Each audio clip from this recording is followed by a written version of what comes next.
የትግራይ ባለስልጣናት የሁኔታዎች መባባስና ያልተፈጸሙ ቃል ኪዳኖችን በመጥቀስ ለወደፊት ድርድሮች ዓለም አቀፍ ተጠያቂነትን ጠየቁ። ህወሓት ከፌዴራል መንግስቱ ጋር ለሚደረጉ ውይይቶች 5 ቅድመ ሁኔታዎችን አስቀምጧል። ይህ በእንዲህ እንዳለ የአሜሪካ ኤምባሲ በሰሜን ኢትዮጵያ ያለውን ውጥረት ለማርገብ የቀድሞ የናይጄሪያ ፕሬዝዳንት ኦባሳንጆ ጥረት ወሳኝ መሆኑን ገልጿል። የተደራደሩ ማሳሰቢያም ሰጥቷል። ባለፉት 5 ዓመታት 12ኛ ክፍል ተፈታኞች ቁጥር በ300 ሺህ ገደማ ቢቀንስም ተፈትነው የሚያልፉት ተማሪዎች እየጨመሩ መሆኑ ተመላከተ።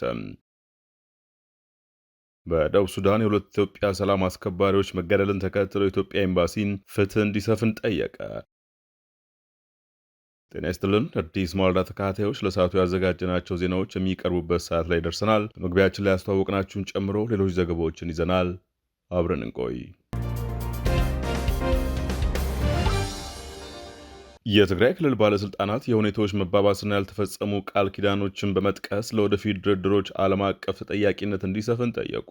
ህወሓት ከፌዴራል መንግስቱ ጋር ለሚደረጉ ውይይቶች 5 ቅድመ ሁኔታዎችንም አስቀምጧል። የትግራይ ኮሚኒኬሽን ጉዳዮች ቢሮ የቀድሞ የናይጄሪያ ፕሬዝዳንትና የአፍሪካ ህብረት ቀንዱ ልዩ መልእክተኛ ኦሉሴጉን ኦባሳንጆ ወደ መቀሌ ባደረጉት ያልታቀደ ባለው ጉብኝት ላይ መግለጫ አውጥተዋል። የክልሉ ባለስልጣናት እንደገለጹት የትግራይ አመራሮች ከተወካዩ መድረስ በኋላ ከእሳቸው ጋር ለመገናኘት ቀድሞ የያዟቸው ቀጠሮች አቋርጠዋል። በደብረ ጽዮን የሚመራው የትግራይ አስተዳደር ከፌዴራል መንግስትና ከኢትዮጵያ ብሔራዊ ምርጫ ቦርድ ዘንድ ህጋዊ እውቅና የለውም። ይህ የፖለቲካ ክንፍ በፕሪቶሪያው ስምምነት መሰረት የተቋቋመውንና ሌተናንት ጄኔራል ታደሰ ወረዳ የሚመሩት የነበረውን የጊዜያዊ ክልል አስተዳደር ስልጣኑ አብቅቷል በሚልና በፌዴራል ባለስልጣናት የተሰጠውን ጊዜ ውድቅ በማድረግ ስልጣን ተቆጣጥረዋል። በስብሰባው ወቅት የክልሉ ባለስልጣናት በሰኔ 2018 ዓ.ም ከተደረጉት ውይይቶች በኋላ ምንም አይነት የእድገትና ክትትል ስራ ባለመደረጉ ከፍተኛ ቅሬታቸውን ገልጸዋል።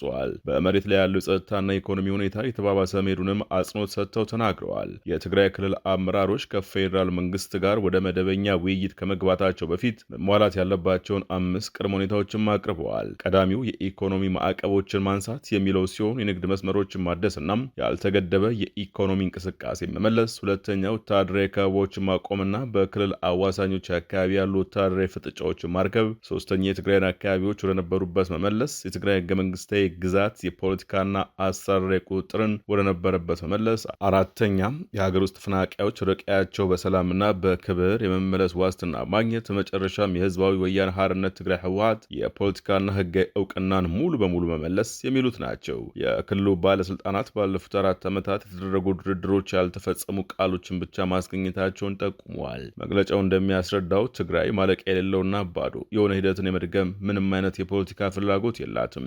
ኦባሳንጆ የትግራይን ስጋቶች በአዲስ አበባ ለሚገኙ የፌዴራል ባለስልጣናት ለማቅረብና በ2 ሳምንታት ውስጥ ለመመለስ ቃል ቢገቡም የክልሉ መንግስት ግን ገዢው ብልጽግና ፓርቲ እነዚህን መሰረታዊ ቅሬታዎች ለመፍታት ምንም አይነት እውነተኛ ጥረት አላሳየም ሲል ተችቷል። በክልሉ ኮሚኒኬሽን ጉዳዮች ቢሮ መግለጫ መሰረት የትግራይ አስተዳደር ተጠያቂነትንና ስምምነቶች መከበራቸውን ማረጋገጥ የሚችሉ ዓለም አቀፍ አጋሮች የሚደገፍ ከሆነ ግልጽና ጊዜ የተወሰነለት የሰላም ውይይት ውስጥ ለመግባት ዝግጁ መሆኑን አረጋግጧል። ይህ በእንዲህ እንዳለ የአሜሪካ ኤምባሲ በሰሜን ኢትዮጵያ ያለውን ውጥረት ለማርገብ የቀድሞ ፕሬዝዳንት ኦባሳንጆ ጥረት ወሳኝ መሆኑን ገልጿል። በኢትዮጵያ የአሜሪካ ኤምባሲ የቀድሞ የናይጄሪያ ፕሬዝዳንትና የአፍሪካ ህብረት ከፍተኛ ተወካይ ኦሉሴጉን ኦባሳንጆ ወደ መቀሌ ያደረጉትን ጉብኝት አዎንታዊ እርምጃ እንደሆነ በመግለጽ የሰሜን ኢትዮጵያን ውጥረት ለማርገብ የሚያደርጉት ጥረት ወሳኝ መሆኑን አስታውቋል። በኢትዮጵያ የአሜሪካ ኤምባሲ የቀድሞ ናይጄሪያ ፕሬዝዳንትና የአፍሪካ ህብረት ከፍተኛ ዲፕሎማት ኦሉሴጉን ኦባሳንጆ ወደ መቀሌ ያደረጉትን ጉብኝት አዎንታዊ እርምጃ እንደሆነ በመግለጽ የሰሜን ኢትዮጵያን ውጥረት ለማርገብ የሚያደርጉት ጥረት ወሳኝ መሆኑን አስታውቋል። የአሜሪካ ኤምባሲ በትናንትናው ዕለት ያወጣው መግለጫ እንዳመላከተው በሰሜን ኢትዮጵያ ህዝብ ዘንድ በፕሪቶሪያው ግጭት ማቆም ስምምነት ተገታው አስከፊ ጦርነት ዳግም እንዳያገረሽ ስጋትና ከፍተኛ ውጥረት ሰፍኖ ይገኛል። በመሆኑም አምባሳደር ኦባሳንጆ የአፍሪካ ህብረት ሰላም ተልዕኳቸውን ለማስፈጸም የሚያደርጉት ጥረትና በቅርቡ ወደ ስፍራው የሚያደርጉት ጉብኝት ትልቅ ተስፋ የተጣለበት እንደሆነ ተገልጿል። ኤምባሲው የተባበሩት መንግስታት ድርጅት የኢትዮጵያ አስተባባሪ ኦዛኒያ ኤጆ ኤሎን ጠቅሶ እንደገለጸው ይህ የህዝብ ስጋትና ውጥረት የተከሰተ ሁሉም አካላት በድርቅ የተጎዱ ማህበረሰቦችን ለመደገፍ ትኩረት መስጠት በነበረባቸው ወሳኝ ወቅት ላይ ነው። የሁሉም መሪዎች ዋነኛ ዓላማና ግብ መሆን ያለበት ተፈናቃዮችን በሰላምና በክብር ወደ ቀያቸው በመመለስ ወደ ምርታማ ሕይወታቸው እንዲመለሱ ማድረግ እንደሆነ መግለጫ ያሳስባል። ይህንን ለማሳካት ደግሞ የፖለቲካ መሪዎች አቋማቸውን ለማላላትና ለመደራደር ዝግጁ መሆን እንዳለባቸው አጽንኦት ሰጥቶበታል። በኢትዮጵያ የአሜሪካ አምባሳደር ኤርቪን ማሲንጋ ያወጡት መግለጫ ለኢትዮጵያ ሕዝብ ድጋፍና የወደፊት ተስፋ ወሳኝ በሆኑ ጉዳዮች ላይ ከቀድሞ ፕሬዝደንት ኦባሳንጆ ጋር በቅንጅት ለመስራት ዝግጁ መሆናቸውን አስታውቀዋል። ባለፉት 5 ዓመታት 12ኛ ክፍል ተፈታኞች ቁጥር በ300 ሺህ ገደማ ቢቀንስም ተፈትነው የሚያልፉ ተማሪዎች እየጨመሩ መሆኑ ተመላከተ። ትምህርት ሚኒስቴር ባለፉት 5 ዓመታት እየተከተለ ባለው የፈተና አሰጣጥ ሂደት ፈተናውን እየወሰዱ ያሉ ተማሪዎች ቁጥር በመቶ ሺዎች እየቀነሰ የመጣ ሲሆን በተያዘው ዓመት ያለፉ ተማሪዎች ቁጥር ደግሞ 74 ሺህ ደርሷል። በ2014 ዓ.ም ከ890 ሺህ በላይ ተማሪዎች ተፈትነው የነበረ ሲሆን በተያዘው 2018 ዓመት ደግሞ በ300 ሺህ ቀንሶ 550 ሺህ 210 ደርሷል። በዚሁ ዓመት አጠቃላይ ከተፈተኑት ተማሪዎች 87 በመቶ ወደ ዩኒቨርሲቲ ማለፍ አለመቻላቸውን የትምህርት ሚኒስትሩ ብርሃኑ ነጋ አስታውቀዋል። በከፍተኛ ደረጃ የተፈታኝ ተማሪዎች ቁጥር ማሽቆልቆል ያሳየው የ2016 ከ2015 የተፈታኞች ቁጥር ጋር ሲመሳከር ሲሆን ይህም ከ165 ሺህ በላይ ተማሪዎች ቅናሽ ማሳየቱን አዲስ ማለዳ ተገንዝባለች። ከ2016 ወደ 2017 ደግሞ 100 ሺህ አካባቢ ቅናሽ አሳይቷል። ፈተናውን ወስደው ያለፉት ተማሪዎች ቁጥር በመቶኛ ሲሰላ ደግሞ በ2014 3.2 በመቶ የነበረ ሲሆን በ2018 ደግሞ 12.8 በመቶ ደርሷል። አንድም ተማሪ ያላሳለፉት ትምህርት ቤቶች ደግሞ በአራቱ ዓመታት ከ1100 በላይ ሲሆን በዚህ ዓመት ከ1000 በታች መሆኑን ለመረዳት ተችሏል።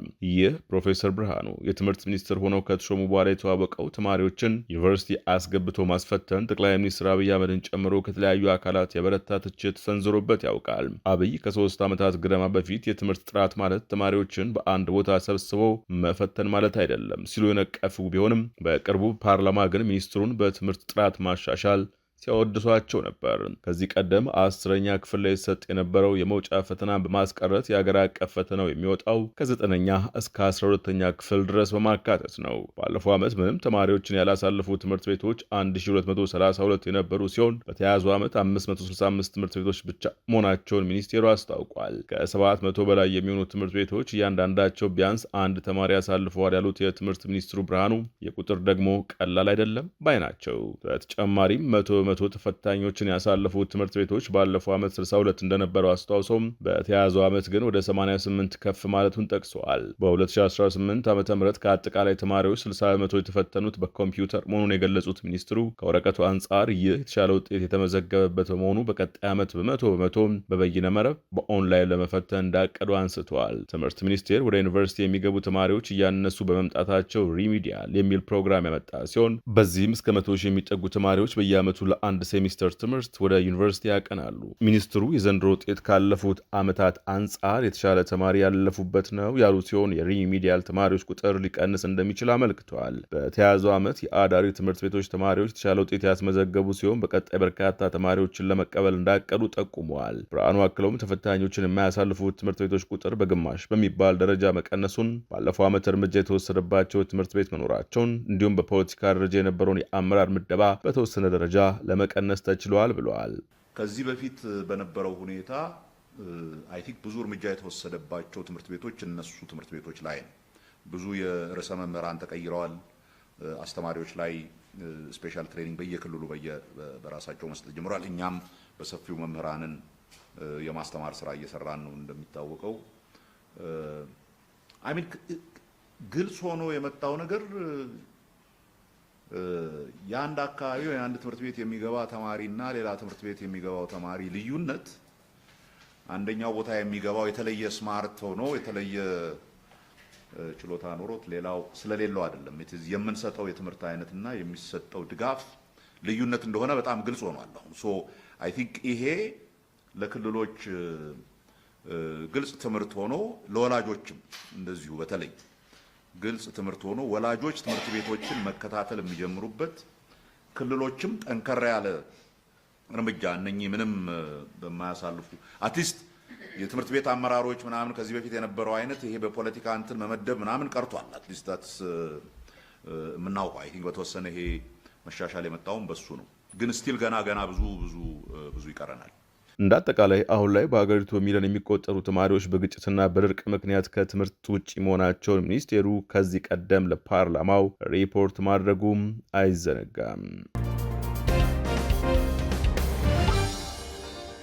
በደቡብ ሱዳን የሁለት የኢትዮጵያ ሰላም አስከባሪዎች መገደልን ተከትሎ የኢትዮጵያ ኤምባሲ ፍትህ እንዲሰፍን ጠየቀ።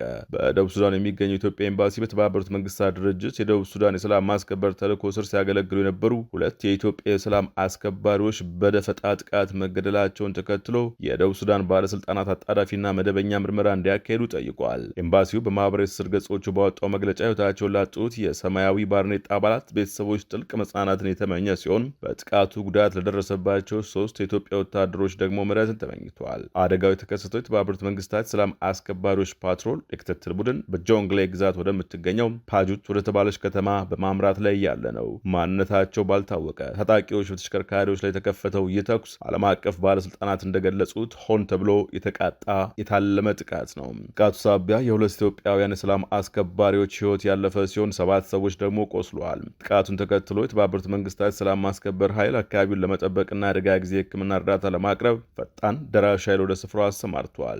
ጆንግሌ ግዛት በማህበረሰቦች መካከል በሚደረጉ ውጥረቶች፣ በከብት ዘረፋ ግጭቶችና በታጠቁ የወጣቶች ሚሊሻ እንቅስቃሴዎች ሳቢያ ከደቡብ ሱዳን እጅግ ያልተረጋጉ አካባቢዎች አንዷ ሁና ቀጥላለች። የኢትዮጵያ ወታደራዊ ኃይል 12000 አባላት ባሉት የመንግስታቱ ድርጅት የሰላም ማስከበር ተልዕኮ ውስጥ ትልቅ ድርሻ የሚይዝ ሲሆን በተለይም ጥቃት ሊሰነዘርባቸው የሚችሉ ማህበረሰቦችን በመጠበቅና ለአደጋ ተጋላጭ በሆኑ መስመሮች የሰብአዊ እርዳታ አቅርቦቶችን በመጠበቅ ረገድ ከፍተኛ ሚና ይጫወታል። ይህ ገዳይ ጥቃት በዲፕሎማሲው ማህበረሰብ ዘንድ ከፍተኛ ቁጣን ቀስቅሷል። የተባበሩት መንግስታት ዋና ጸሐፊ አንቶኒዮ ጉተሬስ ጥቃቱን አጥብቀው የኮነኑ ሲሆን በዓለም አቀፍ ሰላም አስከባሪዎች ላይ ጥቃት መሰንዘር በዓለም አቀፍ የሰብአዊ ሕግ መሰረት የጦር ወንጀል ሊሆን እንደሚችል አሳስበዋል። ጥፋተኞችም ለፍርድ እንዲቀርቡ ጠይቀዋል። ቃል አቀባያቸው ስቴቨን ዱጃሪች የጥቃት በጥፋት ድርጊቶች የተገደሉትን የሰላም አስከባሪዎች ቁጥር ከፍ ማድረጉን አረጋግጠዋል። የተባበሩት መንግስታት ተልዕኮ ልዩ ተወካይና መሪ አኒታ ኪኪ ጌሆ በበኩላቸው ሲቪሎችን ለመጠበቅ በገለልተኛ ሰንደቅ ዓላማ ስር የሚንቀሳቀሱ ሰራተኞችን ማጥቃት በፍጹም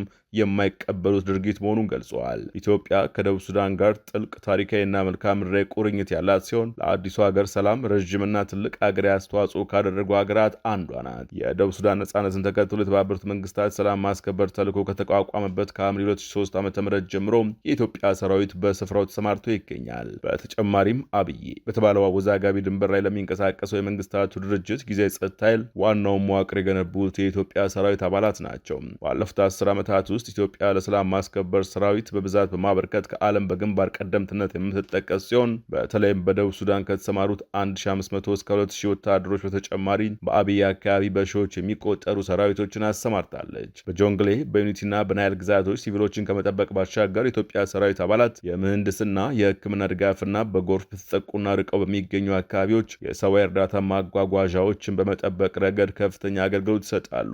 በአሁኑ ወቅት የኢትዮጵያ ዲፕሎማሲያዊ ተወካዮችና የተባበሩት መንግስታት የደህንነት አካላት በጥቃቱ የተሳተፉን ጥፋተኞች በቁጥጥር ስር ለማዋልና የመስክ ምርመራውን ለማፋጠን ከደቡብ ሱዳን የጸጥታ አካላት ጋር በቅንጅት እየሰሩ እንደሚገኝም ተዘግቧል። የአሜሪካ ወታደራዊ የጭነት አውሮፕላን ሞስኮ ሲደርስ ክሬምሊን መረጃ እንደሌለው ገለጸ። የአሜሪካ ወታደራዊ የጭነት አውሮፕላን ማክሰኞ ዕለት በሩሲያ ሞስኮ የሚገኘው ቭንኮቭ አየር ማረፊያ ማረፉን የሩሲያ በረራ ክትትል አገልግሎት መረጃ አስታወቀ። ቦይንግ ግሎብ ማስተር የተሰኘውና 077181 የበረራ ቁጥር የያዘው አውሮፕላኑ ከላትቪያ ዋና ከተማ ሪጋ በቀጥታ በመነሳት ሞስኮ መድረሱ ተገልጿል። ሮይተርስ አውሮፕላኑ ምን አይነት ጭነት ወይም ተሳፋሪዎች እንደያዘ በተናጠል ለማረጋገጥ እንዳልቻለ የገለጸ ሲሆን ክሬምሊንም ስለ አውሮፕላኑ ምንም መረጃ እንደሌለው አስታውቋል። አውሮፕላኑ ነሐሴ 23 ቀን 2026 እንደ አውሮፓውያን አቆጣጠር ከዋሽንግተን ዲሲ አቅራቢያ ከሚገኘው ካምፕ ስፕሪንግስ የአሜሪካ አየር ማረፊያ ተነስተው ሪጋ መድረሱንም የበረራ መረጃው አመላክቷል። ከአውሮፓ ወደ ሩሲያ በአሜሪካ ምዝገባ የተደረገ አውሮፕላን ቀጥታ የበረረው የመጨረሻው ጊዜ በዚህ ዓመት ጥር ወር ሲሆን በወቅቱ የአሜሪካ ልዩ መልክተኞች ስቲቭ ዊትኮፍ እና ጃሬድ ኩሽነርን ወደ ሞስኮ ይዞ የነበረ ሲሆን ሁለቱም ከሩሲያ ፕሬዝዳንት ቭላዲሚር ፑቲን ጋር በዩክሬን ጦርነት ዙሪያ የሰላም ድርድር ለማድረግ ሞስኮን ጎብኝተው ነበር። ክሬምሊን ባለፈው ሳምንትም ዊትኮፍ እና ኩሽነር ዳግም ሞስኮን ስለመጎብኘታቸው እስካሁን መረጃ እንደሌለው ገልጾ ነበር። በዩክሬን ጦርነት ጉዳይ በአሜሪካና በሩሲያ መካከል የተጀመሩ ድርድሮችም በኢራን ጦርነት ምክንያት በአብዛኛው መቋረጣቸውን ዘገባው አስታውሷል። ለሰዓቱ ያዝናቸው ዜናዎች በዚሁ ተቋጭተዋል። አዲስ ማለዳን ሰብስክራይብ ማድረግ አይዘንጉም። ጤና ይስጥልን።